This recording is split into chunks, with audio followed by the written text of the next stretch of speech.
So what's going on guys, Kades here and welcome back to a brand new video. For today I will show you the best dark magic build in Hogwarts Legacy. So in this guide I will show you what spells and gear you want to get. Then I will explain what are the best talents, gear upgrades and traits to use for early and endgame content. And then lastly I will show you the best gameplay and even which stats you need to prioritize when leveling, so you would be able to get the best results and highest damage possible and much more. So if this sounds interesting to you, then let's get right into it.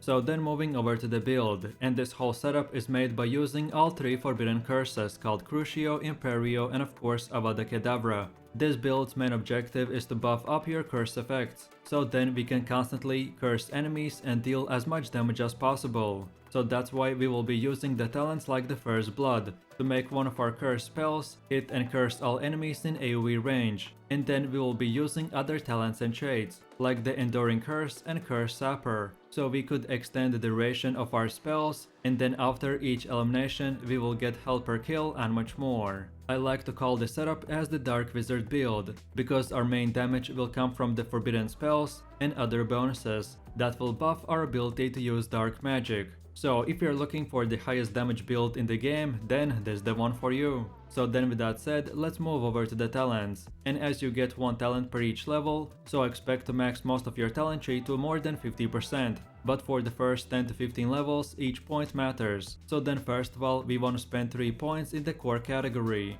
And we want to unlock the spell knowledge 1 and 2, and then the swift move as well. Then let's move over to the dark arts, and we want to fully max this whole thing out. And then lastly, we want to open up the spells category and unlock the Defendo Mastery, then the Incendio Mastery, and then lastly the Confringo Mastery. As I said at the start, Hogwarts Legacy doesn't have the same talent system like in other games, so I recommend to first of all use the only talents that I told you to unlock first, but then when you get higher level, then you can spend your points in whatever order you like. So then let's move over to the gear, and in this game the gear stats are very basic. So we have our health, defense and offense, and then in total we have 6 gear pieces. So we get gloves, facewear, hats, scarves, cloaks and outfit. Each one of these items will increase one of your stats, and all that you have to do is after each few quests keep checking your inventory and use the gear that has this green arrow, or then sell it if it has a red arrow. The gear that you use doesn't really matter besides the upgrades and traits that you can enchant the gear with. So we upgrade our gear by using the loom in our room of requirement. And we can only upgrade gear that is either way blue, purple or orange, aka legendary. The more you will play the game, the better equipment you will get, but basically all you want to do is come to this loom and constantly upgrade your gear. And each gear can be upgraded 3 times by pressing the upgrade button and then use one of the feathers or other materials. Upgrading your equipment will just simply increase its stats, and you can get the feathers and other materials to upgrade your gear with from the shops and beasts that you have in your vivarium. What I usually do is after playing the game for about 30 minutes, I teleport back to the room of requirement, and then I brush and feed all of my pets, and that will give me materials which then I can use to upgrade my gear. So in a quick summary, you want to do this constantly to all of your gear pieces. And then lastly, while we are talking about gear, the last way that we can improve our stats is by using the trait mechanic. So what we can do is click on the loom, but this time click on the view trait. And here you can see all the bonuses that you can put on your gear. Every high level has one slot in which you can put one level 1 trait, then one level 2 trait, or then one level 3 trait. Again, the same as with upgrading your gear, you will use feathers and other materials that you gather from your beasts. But on top of all of this time you will need to spend extra time and discover the traits that you want to use. So some traits will offer defensive abilities, while others will buff up your damage on attack.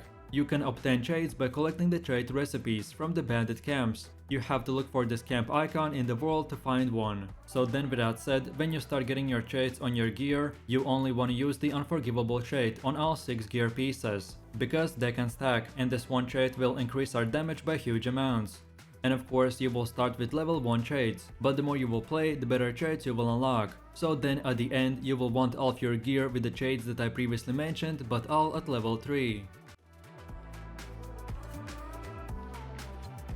So then let's move over to our spells, and in general this build will be using 8 spells. so 2 sets of 4 spell presets. And if you did not know by now, then by using your first talent point in the spell knowledge 1, you can unlock additional 4 spell presets and much more. So for the first spell we have the Crucio. This ability will cause enemies to take damage over time, and this curse can curse multiple enemies at once. Then the second spell is called Flipendo. This ability will flip enemies upwards and backwards, making them vulnerable for a short period, and this skill has very low cooldowns, so it's perfect for any type of monster. Then the third spell is called Imperio. This ability will force enemies to fight as if they were your friend. While under our control, they can curse other enemies as well. So this skill is great to use on one of the monsters and then leave him alone, so he could help us with destroying his friends. Then the fourth spell is the one and only Avada Kedavra. The skill is very simple. On whoever you use it, he will get one-shotted and die instantly. Yes, the spell is very OP but has a long cooldown, so especially in quests, you wanna only use the spell on the strongest enemies. Then for the next one we have the Incendio, and this skill will shoot a quick burst of fire. While the range is short, all enemies hit with the fire will take burning damage constantly. Then for the next one we have the Defendo spell. This skill will slash enemies from afar, doing a lot of damage. Then for one of the last spells we have the Axio. This skill will summon or basically pull enemies or objects closer. This is another good ability that won't do any damage, but is very useful to break enemy casting or just use it in completing all the puzzle quests in the game. And then lastly we will be using the Confringo. This is a long range bolt that deals damage on impact. Enemies hit with the fire attack will continue to take damage for few seconds, and during that time collisions will result in incendiary burst, which will do even more damage. So overall this build's main strategy is to utilize all the forbidden curses and buff all the damage over time as much as we can. And by the way, just for a quick information, you can unlock all 3 forbidden spells when you reach about level 25 and have completed all 3 Sebastian Salo forbidden spell quests. Then as well, as you can see, we can unlock the third spell preset and even the fourth one, but in my opinion 2 presets are plenty enough for combat, and by the time we use all 8 spells, the first ones are ready to be used again. So then lastly, for our essential combat spells, like most of us already know, we have the basic cast, which by pressing a left click will do a simple basic attack. Then your Q spell is called Protego, which is your basic defense spell, and if you get hit while holding it, then not only you will take no damage, but you can stun the enemy as well. Then the next skill is called the Ancient Throw, which you can use if you're fighting enemies in places with small rocks or objects.